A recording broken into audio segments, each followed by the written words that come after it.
On the papal plane back to Rome from Africa, our Holy Father emphasized to reporters on board that his apostolic journey is primarily pastoral and not political. The journey should be understood above all as an expression of the desire to proclaim the gospel, to announce the message of Jesus Christ, which is a way of drawing close to the people in their happiness, in the depth of their faith, but also in their suffering. To discuss the Holy Father's apostolic journey to Africa, the news headlines from the trip and the papal plane presser and more, we are joined now by two voices who closely follow the life of the church. Paloma García Ovejero previously worked as a journalist before making history as the first woman to serve as deputy director of the Holy See press office under Pope Francis. She's now the head of media and editorial at Mary's Meals International. Jonathan Liedl is managing editor of our EWTN news service, the National Catholic Register, where he provides extensive reporting and analysis on Catholicism and on the pontificate of Pope Leo XIV. Thank you both for being here. Jonathan, I want to start with you. The start of this apostolic journey to Africa was dominated by headlines about President Trump's criticism of the Holy Father's comments on peace. How did Pope Leo navigate that, and did he successfully bring the faithful's focus back to his mission in Africa? Well, you're right. The eve before Pope Leo was set to embark to Africa, we saw President Trump criticized the Pope on social media and in interview comments for TV. Pope Leo responded the next day, but I think it's really important to note that he didn't go out of his way to respond. He was asked a question by a journalist on the plane if he feared the Trump administration. So his response saying, "No, I don't fear the administration, and I don't fear speaking the gospel," was already an effort for him to bring the focus not on politics, but back to this pastoral visit that we're talking about. There was another important moment on the trip too, where Pope Leo actually addressed the journalists on the plane after a number of articles had been written suggesting that that statements Pope Leo made during this trip to Africa, where he would condemn war, where he would criticize those who invoke God to justify war. A number of articles have been written suggesting he was saying that about Donald Trump. Pope Leo said these speeches were written 2 weeks ago, right? And so he continually brought the focus back to Africa, back to the people of Africa, the church in Africa, the faith in Africa, and the issues affecting people on the continent. And so I think Americans, that song, you know, "You're So Vain," you probably think the song is about you, maybe plays out sometimes, but Pope Leo, his focus was on the people in Africa here. Paloma, as Jonathan just mentioned, last Saturday, Pope Leo did directly address that media narrative about him and President Trump and said his speeches in Africa, again, they were written weeks prior and they were tailored to his specific audience, not about the U.S. president. Paloma, what did you make of how Pope Leo addressed that? And overall, how would you describe how he's engaging with the press? I would say the mystery is over.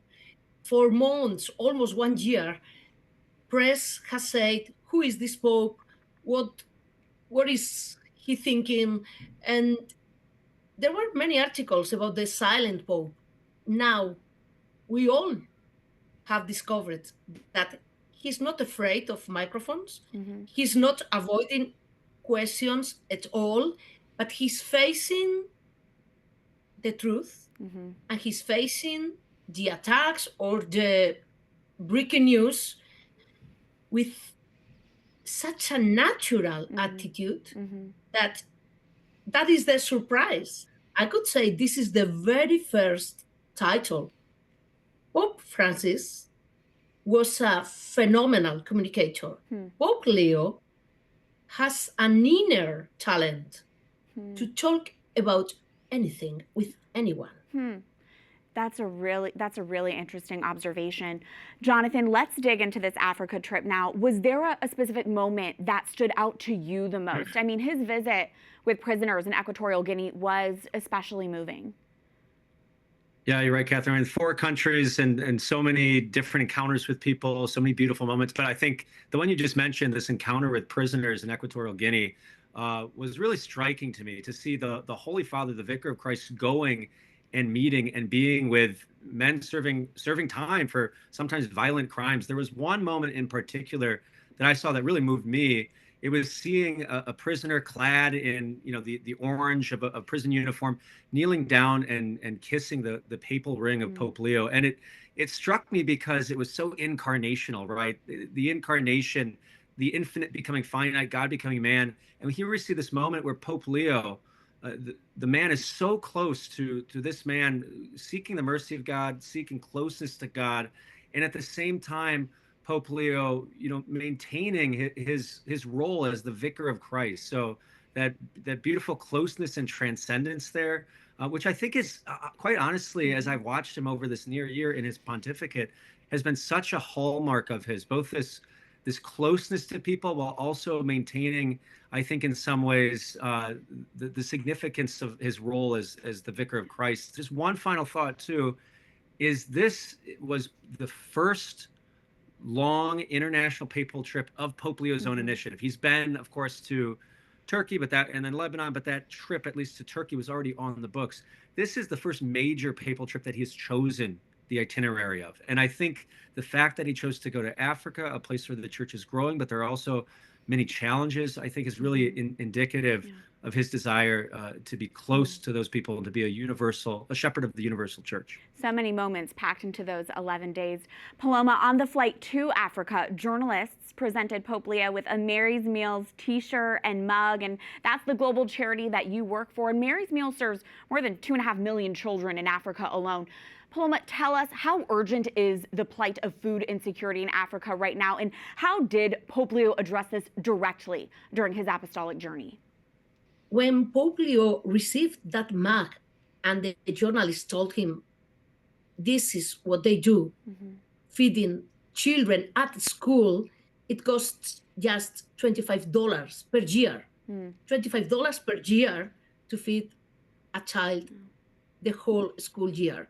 So the first reaction was, see, like, oh, yes, like he knew Mary's Meals. And of course, that made not only my day, but it meant the world for our volunteers and donors and supporters. But when the 5th day, he said in the middle of the homily about Jesus and the hungry, he said, what will you do? We all must help to address the hunger in the world. What will you do? Was the question he addressed to the African people in Africa. And it means he knows, as he explained it, no one should be hungry. There is food for everyone. As Pope Francis said so many times, also to Mary's Meals founder, Magnus MacFarlane Barrow, when he was with him, there is food for everyone, but it's not happening. What will you do? And it really struck me because it's not Pope Leo saying this in the UN. Jonathan, on the plane back to Rome on Thursday, Pope Leo responded to a reporter's question on Cardinal Reinhard Marx, the Archbishop of Munich and Freising in Germany, who this week instructed priests to facilitate blessings for same-sex couples. Here's part of the Holy Father's response. The Holy See has already spoken to the German bishops. The Holy See has made it clear that we do not agree with the formalized blessing of couples, in this case homosexual couples, as you ask, or couples in irregular situations, beyond what was specifically, if you will, allowed for by Pope Francis in saying all people receive blessings. Jonathan, what more should we know about this developing story in Germany, and how significant are Pope Leo's comments there? Well, this is just part of a continued push of some Catholic leaders in Germany for these formalized blessings, and part of the synodal way. And as Pope Leo said, the Church has already spoken. The Church has already spoken on this. He repeated Pope Francis's emphasis on todos, todos, todos. Everyone is welcome, but everyone is welcome to pursue Christ, to seek conversion. And I think it's really important. He ended his response to this by emphasizing unity. He said, this is not good for the unity of the church, this push. And instead, he said, we should look for opportunities to build church unity by focusing on Jesus Christ and the teachings of Jesus Christ. So we'll have to wait and see if there's any further response from Pope Leo on what we're seeing in Germany. Absolutely. Well, thank you both so much, and both stay right there. We'll pick up our next conversation very soon.